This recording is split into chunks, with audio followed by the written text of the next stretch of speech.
লন্ডনে পার্কের কোনো অভাব নেই।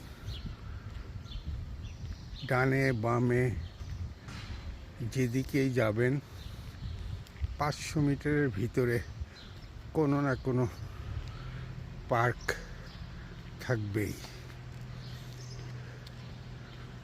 পৃথিবীর অন্য কোনো শহরে, বড় মহানগরে এ ধরনের কমিউনিটি পার্ক আছে কিনা আমার জানা নেই। সিঙ্গাপুরে অনেকবার গিয়েছি, থেকেছি, কাজের কারণেও থেকেছি। সিঙ্গাপুরের কালচারটা একটু ডিফারেন্ট। সেখানকার পার্কগুলো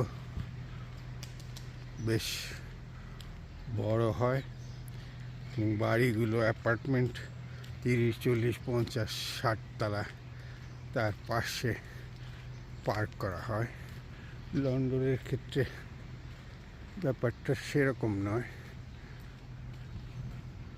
হাউজিং এরিয়াগুলোতে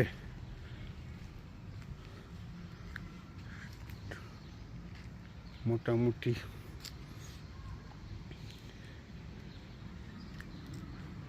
পৌর কর্তৃপক্ষের তত্ত্বাবধানে 300-400 মিটার অদূরে ডানে বামে পূর্ব পশ্চিম যেদিকেই যাবেন কোনো না কোনো পার্ক মিলে যাবে। আবাসিক এলাকার পার্কগুলোতে বাচ্চাদের খেলাধুলার জায়গা, বড়দের জন্য ব্যায়াম করার ব্যবস্থা থাকে। এমনি গাছপালার পাশাপাশি সুন্দর বসার জায়গাও রয়েছে। সম্ভবত লন্ডন ইউরোপের সবচেয়ে সবুজ শহরগুলোর মধ্যে একটি। আজকে আবহাওয়া মেঘাচ্ছন্ন, পার্কে লোকজন নেই বললেই চলে। আমি কাজে যাবো দুপুরের পরে, কাজে একটু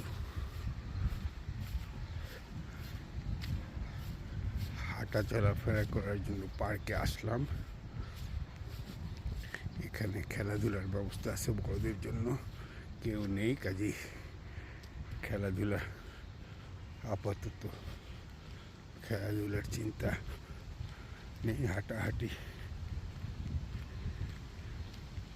ভিতরে সীমাবদ্ধ থাকতে হবে। এই পার্কের চারপাশে হাউজিং, মাঝখানে পার্ক, কোনায়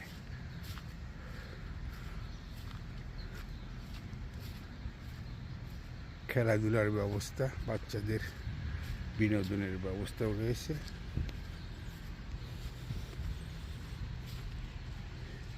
এগুলো সব কাউন্সিলের অ্যাপার্টমেন্ট।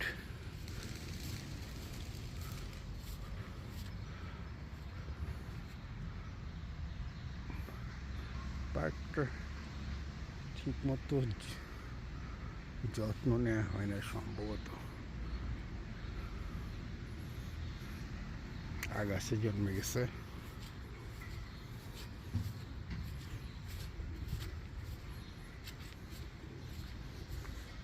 সকালে একটু বৃষ্টি হয়েছে, আকাশ মেঘাচ্ছন্ন, গাছগুলো বেশ সতেজ দেখাচ্ছে। পার্কে অনেকগুলো চেরি গাছ আছে, চেরি গাছে ফুল ধরেছিল মাসখানেক আগে। চেরির ফুল স্বল্পস্থায়ী, এখন আর এই পার্কে সে ফুল নেই।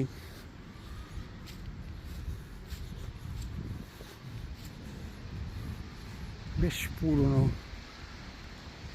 কয়েকটা গাছ আছে,